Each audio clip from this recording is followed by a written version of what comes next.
Algae is just, because it's the primary, like algae and fungi together create lichens, and so they are about breaking down minerals into a form of available nutrient. But it's the precursor to that whole soil food web. So it's the first thing, it comes first. Algae comes before anything else. It's a whole different line of thinking. And algae are single-celled plants. And so we use a herbicide, we take out the algae. And that's a really critical aspect of this addiction to inputs. If we take out the primary step in the food chain, we've nobbled the rest of it all the way through.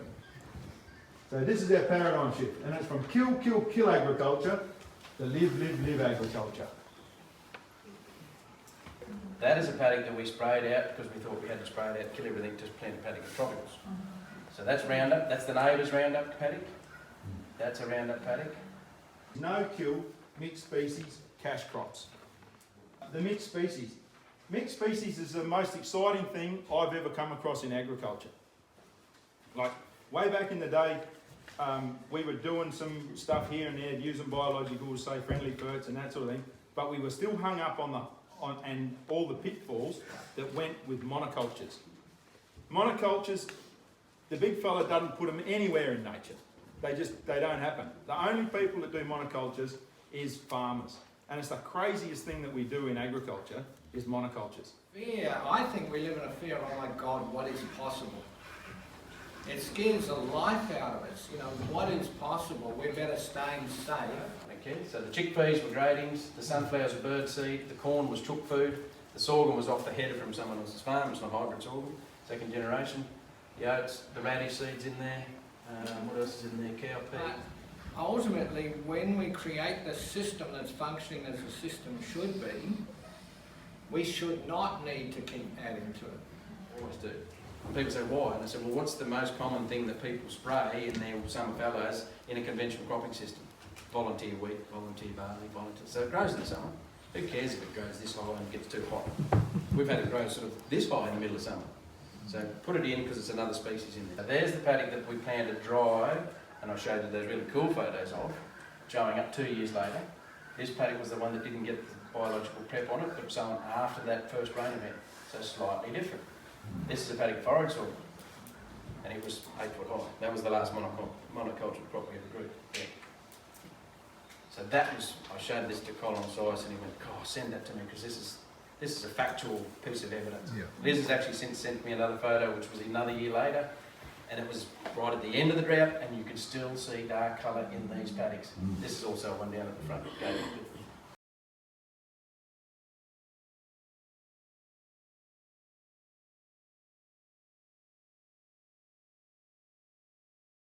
Some of the guys in Australia are calling some of their mixed species crops that they're doing cover crops. Now, out at Nyngan, you can't be talking to a guy about growing a crop that he might plough down in a good year to try and catch up in the drought year next year and get nothing, right? That don't wash with those guys. It's got to be the cash bit. Here, that bit there. That bit there, right? Yeah. So the thing is, if we name it appropriately, we can get them to listen on that front there. To like the radish from the seed grader, that's the most expensive seed I ever buy. Got him. Found another farmer. You can't get anywhere else. But it's coming from a system which is got I'm really happy with it. We planted 250 hectares on contour, so there was a correction on contour every half metre of fall, but we filled it all in, all the way along.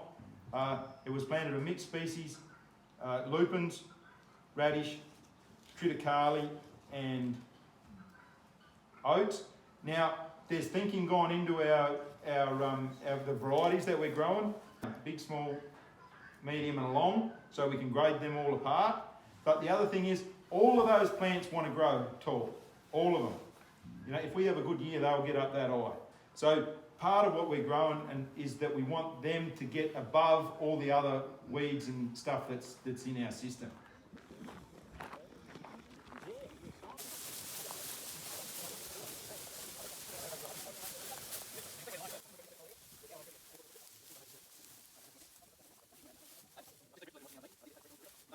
Just discussing the deep ripping with somebody back there.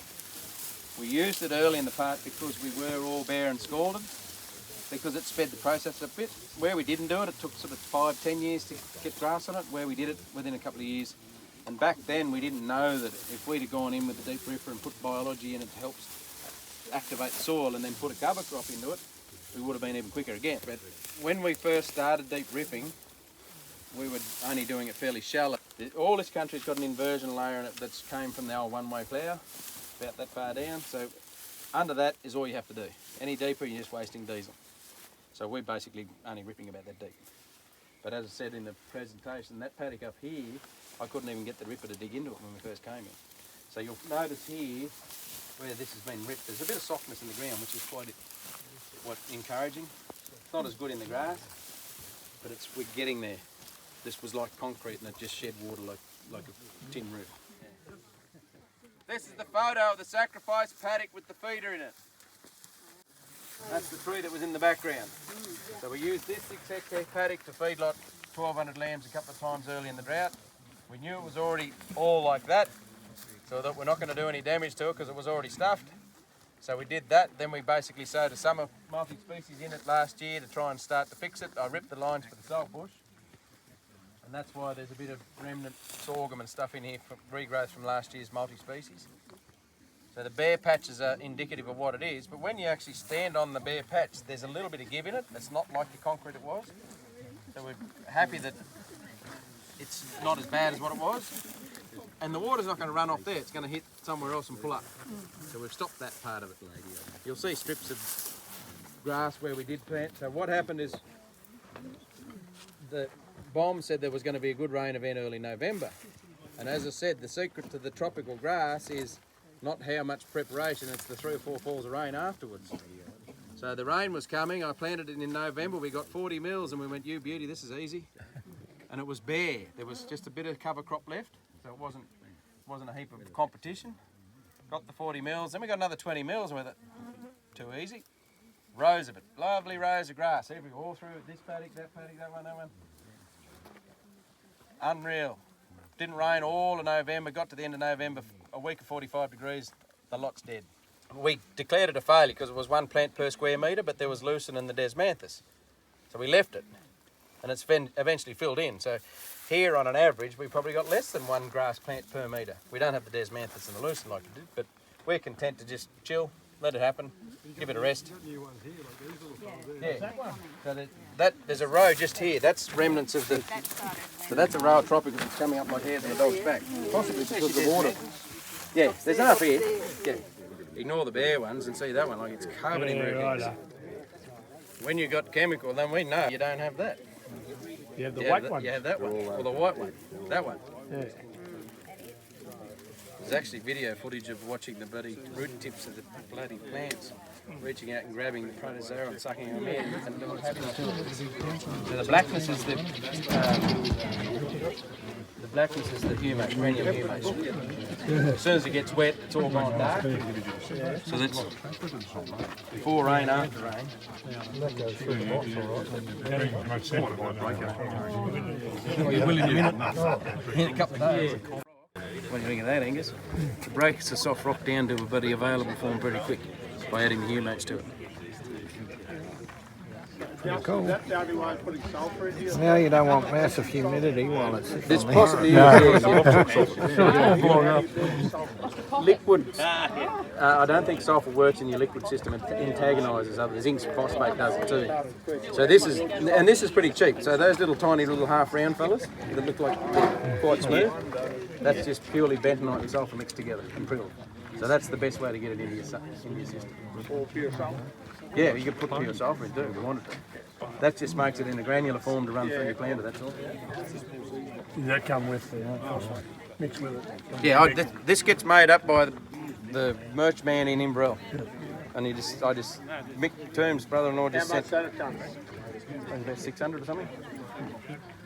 So you can ask